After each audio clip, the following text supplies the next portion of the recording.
Are you ready? మన రెండో point, దేవుడు నీటిని సృజించాడు. దేవుడు నీటిని సృజించాడు. ఆదికాండం 1:1-2-3 వాక్యాలు చూడండి. జలములపై దేవుని ఆత్మలాడు చూడండి. జలములు దేవుడు సృజించాడు. ప్రైజ్ ద లార్డ్, హల్లెలూయా. దేవుడు నీటిని ఆయన ఏం చేశాడు? సృజించాడు. హల్లెలూయా.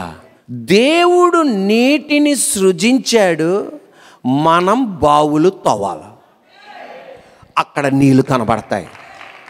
మన భూమి పైన ఉన్న ఆకాశంలో నీళ్ళే, మేఘంలో నీళ్ళే, గాలిలో నీళ్ళే, భూమి మీద 3 నీళ్ళే, 1% భూమి. ఎక్కడ చూసినా నీళ్ళే, మన పక్కన నీళ్ళే, మన ఎదరా నీళ్ళే, నీ కాళ్ళ కింద నీళ్ళే, నువ్వు కూడా నీళ్ళే. నీ నడినెత్తి మొదలుకొని అరిపాదం వరకు 80% నీళ్లతో నింపబడ్డావు నువ్వు. అందుకే డాక్టర్లు చెప్పేది రోజు 3 లీటర్లు తాగండి, 3 లీటర్లు తాగండి, లేకపోతే కళ్ళు తిరిగి పడిపోతారు అంటే. కానీ మనకు నీళ్ళు తాగడం అలవాట్లేదు. మాంసం ముక్కలు, చేపల కూరలు తినటం బాగా అలవాటు అయిపోయింది. అందువలన ఈ కోవిడ్ టైంలో బాగా ఈ మాంసం చేపలు తినకపోయినా బాగా రోజు 3-4 లీటర్లు తాగండి, మొత్తం నీళ్ళే. అందుకే అంటారు నీరు గారిపోతున్నాడు రా అని. మొత్తం నీరు గారిపోవటం ఏంటి?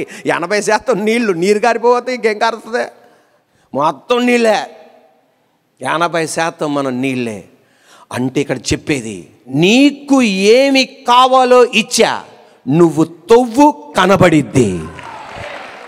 ఇనుము దేవుడు ఇచ్చేశాడు, తవ్వు ఇనుము కనబడిద్ది. బంగారం ఇచ్చా, తవ్వు బంగారం కనబడిద్ది. పెట్రోల్ ఇచ్చా, తవ్వు కనబడుతుంది. డీజిల్ ఇచ్చా, తవ్వు కనబడుతుంది. నీళ్లు ఇచ్చా, తవ్వు కనబడుతుంది. అంటే ఈ లోకములో నీకు ఏం కావాలో నువ్వు తవ్వు, నువ్వు కష్టపడు, నువ్వు శ్రమించు, అది నీకు దొరుకుతుంది. తమ దేవుణ్ణి ఎరుగువారు బలము కలిగి గొప్ప కార్యాలు చేస్తారు. అది లాంగ్వేజా? అది నీ కాళ్ళ దగ్గర రప్పిస్తాడు. నువ్వు తవ్వు. అది హెచ్చింపా? తవ్వు. వ్యాపారమా? తవ్వు. తవ్వటం కష్టం, లోతులకు వెళ్ళడం కష్టం. తవ్వే కొలది ఓటలు బయటకు వస్తూనే ఉంటాయి. ఆమేన్, హల్లెలూయా. తవ్వాలి. అబ్రహాం బావులను తవ్వాడు, ఇస్సాకు బావులను తవ్వాడు, యాకోబు బావులను తవ్వాడు. గొప్ప విచిత్రం, ఇస్సాకుకి భార్య బావి దగ్గరే కనుక్కున్నారు, యాకోబుకి భార్య బావి దగ్గరే కనుక్కున్నారు, మోషేకి భార్య బావి దగ్గరే కనుక్కున్నారు. యేసు ప్రభు వారు ఒక వ్యక్తిని రక్షించింది బావి దగ్గర. హల్లెలూయా. దేవుని బిడ్డలారా, నీ ద్వారా బావి తవ్వించేది నీతో ముగింపబడడానికి కాదు, బిడ్డల తరం. అది నువ్వు అనుభవించాలి, తాగాలి, దప్పిక తీర్చాలి. మనం బావులు తవ్వినప్పుడు దుర్మార్గుడు ఏం చేస్తాడంటే ఆ బావిని మన్నుతో కప్పేస్తాడు. ఎందుకు తెలుసా? నీ తల్లిదండ్రులు అనుభవించింది నువ్వు అనుభవించకూడదని. కానీ దేవుడు అనేది నువ్వు దాన్ని రీడిగ్ చేయాలి, మళ్ళా తిరిగి తవ్వాలి. ఆ నీళ్ళు అక్కడే ఉంటాయి. బావిలో పుట్టించిన ఊటను ఎవడ కూడా దాన్ని లేకుండా చేయలేడు, కొన్ని కారణాల వలన తప్ప. మరలా రీడిగ్ చేయి, కనబడుతుంది. అబ్రహాము బావులను తవ్వాడు. ఆదికాండం 26:16-19 వాక్యాలు కలిసి మనం చదువుకుందాం. Are you ready? అబిమలేకు, నువ్వు మాకంటే బహుబలము గలవాడవు గనక మా యొద్ద నుండి వెళ్ళిపోమని ఇస్సాకుతో చెప్పగా, ఇస్సాకు అక్కడ నుండి వెళ్ళి గెరారు లోయలో గుడారము వేసుకొని అక్కడ నివసించెను. అప్పుడు తన తండ్రి అయిన అబ్రహాము దినములలో త్రవ్విన నీళ్ళ బావులు ఇస్సాకు తిరిగి త్రవ్వించెను. ఏలయనగా అబ్రహాము మృతి నొందిన తరువాత ఫిలిస్తీయులు వాటిని పూడ్చివేసిరి. అతడు తన తండ్రి వాటికి పెట్టిన పేర్లు చొప్పున తిరిగి వాటికి పేర్లు పెట్టెను. మరియు ఇస్సాకు దాసులు ఆ లోయలో త్రవ్వగా జలలు గల నీళ్ళ బావి దొరికెను. రీడిగ్ చే. మనోళ్ళు కొంతమంది అనుకుంటారు, మా నాన్న చచ్చిపోయాడండి, మా నాన్నతోనే మొత్తం పోయిందండి. ఒక ఆయన అంటున్నాడు, మా అమ్మాయి చచ్చిపోయిందండి, మా అమ్మాయితోనే మొత్తం పోయిందండి. మా అబ్బాయి వెళ్ళిపోయాడండి, మా అబ్బాయితోనే అంతా వెళ్ళిపోయింది. ఎక్కడా వెళ్ళా, బావ అక్కడే ఉంది, ఆశీర్వాదం అక్కడే ఉంది. మనం భూమి మీద నుండి వెళ్ళిపోతున్నప్పుడు ఏమీ తీసుకెళ్ళాం. నువ్వు తవ్విన బావులు కానీ, నీళ్లు కానీ, బంగారం కానీ ఏమీ తీసుకెళ్ళాం. అవి అక్కడే ఉంటాయి. నువ్వు రీడిగ్ చేయి, అది కనబడుతుంది. హల్లెలూయా. ఆ వ్యాపారం అక్కడ కనపడుతుంది, కుటుంబం అక్కడ కనపడుతుంది, హల్లెలూయా. పరిచర్య అక్కడ కనపడుతుంది, ఆశీర్వాదం అక్కడ కనబడుతుంది. హల్లెలూయా. మన్నుతో కప్పేశాడంట. దేనితో కప్పేశాడు? భూమి తవ్వితే ఏమొస్తుంది? నీళ్ళేనమ్మా. ఫస్ట్ భూమి తవ్వుతున్నాం అనుకో, ఏమొస్తుంది? ఫస్ట్ పారా పొలుగు తీసుకుని ఎట్టెట్టెట్టెట్ అంటే ఏమొస్తుంది? మొన్న అక్కడ వజ్రాలు దొరికి కనబడి అంట. ఆ మూడ్లో ఉన్నారు అందరూ. వజ్రాలు కూడా కనపడతాయి, కానీ ఎక్కువ శాతం కనబడేది ఏంటిది? మన్నే. మన్ను బయట తీస్తాం. మన్ను ఏదైతే బయటికి తీశారో అదే మన్నుతో, అదే మనం భూమిని తవ్వుతున్నప్పుడు మన్ను కనబడుతుంది, రాళ్ళు కనబడుతున్నాయి, బురద కనబడుతుంది, చెత్త కనబడిద్ది, రకరకాలు కనబడతాయి. ఏదైతే బయటికి తీసామో దాన్నే మరలా పోసి ఆ బావిలోనికి ఉంచి ఆ బావులను ఏం చేస్తున్నారు? నింపుతున్నారు. నీకు ఒక రోషం రావాలి.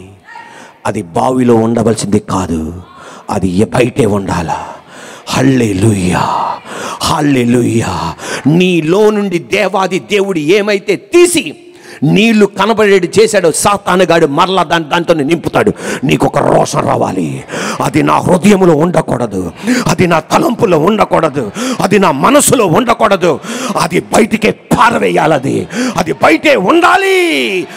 నా దేవుడు తవ్వింది, ఆమేనండి, నా దేవుని చేతులు తీసేసింది, మరలా సాతాను చేతులు ఉంచుతున్నాయి. ఇప్పుడే దాన్ని రీడిగ్ చేస్తా. అది బయట తీసుకురావాలి. మన్ను ఎక్కడ ఉండాలా? పొలాల్లో, మన్ను తోటల్లో, మన్ను ఫౌండేషన్ కింద, మన్ను డైనింగ్ టేబుల్ మీద ఉండకూడదు. మన్ను అవసరమే, కానీ డైనింగ్ టేబుల్ మీద ఉండకూడదు. మన్ను అవసరమే, ప్లేట్లో ఉండకూడదు. మన్ను అవసరమే, బెడ్రూమ్లో ఉండకూడదు. మన్ను అవసరమే, మ్యాట్రెస్ పరుపు పైన ఉండకూడదు. ఎక్కడ ఉంచాలో దాన్ని అక్కడే ఉంచాలి. ఈరోజు మన జీవితంలో కూడా ఎవరిని ఎక్కడ ఉంచాలో అక్కడ ఉంచాలి, లేకపోతే నీ బావులను పూడ్చేస్తారు. భార్యాభర్తలు, నీ జీవిత భాగస్వామి నీ భర్త, ఆ పురుషుణ్ణి నీ ఇంటిలో ఉంచాలి. మిగతా పురుషులు ఎక్కడ ఉంచాలో అక్కడే ఉంచాలి, లేకపోతే ఆ పురుషుడే నీ బావిని కప్పేస్తాడు, పూడ్చేస్తాడు. ఆ మన్ను పూడ్చేస్తుంది. నీ జీవిత భాగస్వామి నీ భార్య, ఆ భార్య తప్ప మిగతా స్త్రీలను ఎక్కడ ఉంచాలో అక్కడే ఉంచాలి, లేకపోతే బావులను పూడ్చేస్తుంది. బావులను పూడ్చేస్తారు. అది సాతానుగాడి తంత్రం. నీకు దేవుడు అధికారం ఇచ్చాడు. అధికారం ఉంది కదా అని చెప్పి నీ కింద ఉన్న వాళ్ళని విర్రవేయకూడదు. ఎలా పరిపాలించాలో అలా పరిపాలించాలి. సొలొమోను కుమారుడు రెహబాము అధికారం ఉందని చెప్పేసి నేను ఇష్టానుసారంగా అన్నాడు. అతని బావులను ప్రజలే పూడ్చేశారు. ఈరోజు నేను చెప్పనా, నీ స్నేహాల్లో, నీ బంధుత్వంలో ఎవరిని ఎక్కడ ఉంచాలో అక్కడే ఉంచాలి.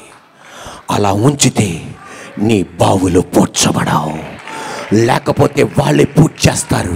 దేవుడు అనేది ఈ రోజున ఏదన్నా పూడ్చబడిందా తెలవక ఇప్పుడే యేసయ్య హస్తం మళ్ళా తిరిగి రీడిగ్ చేసి దాన్ని తీసివేయనుగాక. ఈరోజు నేను చెప్పనా, నజరేయుడైన యేసయ్య నామములో యేసయ్య నీలో ఒక బావిని చూశాడు. ఆయన డిగ్ చేశాడు, నీళ్లు కనబడేది చేశాడు. ఈరోజు సాతానుగాడు ఆ బావిని పూడ్చేశాడా? సిగరెట్లతో పూడ్చేశాడా?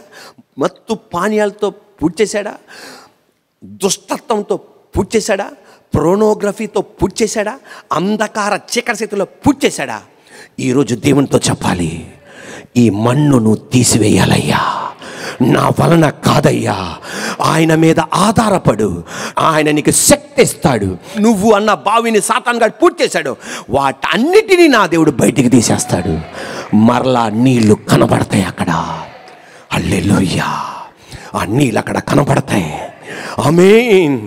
హల్లెలూయా.